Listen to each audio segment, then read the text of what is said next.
For any t statistic, there is a generic formula, and you use the same generic formula for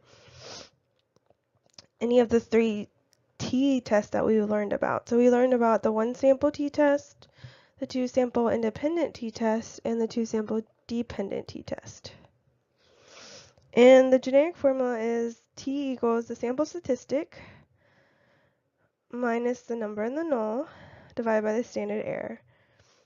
I'm not going to go into detail about the standard error in this video because I already showed you how to calculate it in other videos, but I will talk a little bit more about the sample statistic and the number in the null.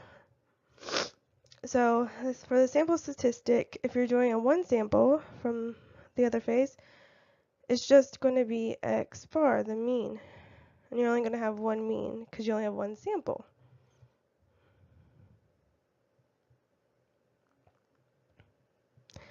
So that's for one sample.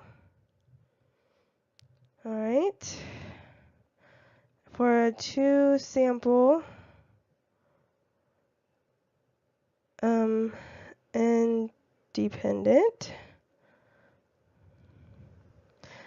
the sample statistic is going to be x bar 1 minus x bar 2.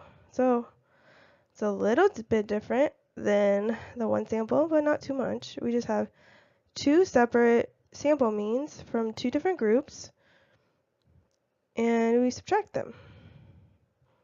And we're not pairing them because the two groups are independent of each other. All right, and then for a two sample dependent, it's going to look really similar to the one sample, but instead of it just being the raw scores, it's going to be different scores. Different scores. So what you do is you have the pairs of numbers that are paired together, right? And you subtract them, and then you have a whole new column for the different scores, and then you get an average. And that's what goes for the sample statistic. So for any t statistic, you're going to have some kind of sample mean or two means and the difference between them. But it looks very similar. You just have to know which one to use when. And then the number in the null is going to be different depending on what type of test you're doing. If you're doing a one sample, then it's going to be, it could be about any number. Just depends on what you're comparing that sample mean to. So for one sample, it varies a lot. But for a two sample, either independent or dependent, this is always going to be 0 for a two sample. And the reason that is because if you have a difference of 0, if you subtract two means and you get 0, that means there's no difference between the two means.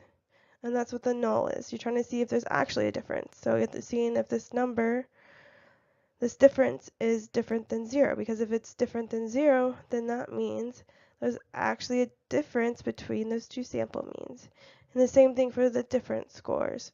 So if you have an average difference score of 0, that means, you know, your pre and post test were about this or the same for everyone, right? Or about the same and averaged out to be 0. So that would mean that there's no difference between the pre and post test. So for a two sample, you're trying to see if there's a difference. And if there is no difference, then that would mean there's a 0. And the no difference is the null. Okay? Here's an example problem. It says you already conducted an independent t-test, meaning the observations aren't paired. We have two separate groups. And you found a statistically significant result. You want to know if the result is practically significant. So you want to know, okay, there is a difference, but is that difference really meaningful for this type of outcome variable? Is there really a big difference? There's a significant difference, but is that actually an important difference? So based on the information, what would the Cohen's d be? Round to the second decimal place if needed, and you subtracted it as such for your hypothesis test. So you did the mean 1 minus mean 2. So you want to be consistent from your hypothesis to your t-test to your Cohen's d in the order you subtract. The mean for the first sample is 19, the mean for the second sample is 22, and the pooled standard deviation is 6. So this one's not too bad. So d equals the first mean minus the second mean, then minus 0, divided by the pooled standard deviation, which is 6. And so if you do 19 minus 22, you get negative 3. And then the minus 0, that's nothing, so you can leave it off, and then divide it by 6. So our final answer then is negative 3 divided by 6, which is d equals negative 0.5. And that's it. That's the Cohen's d for an independent t-test.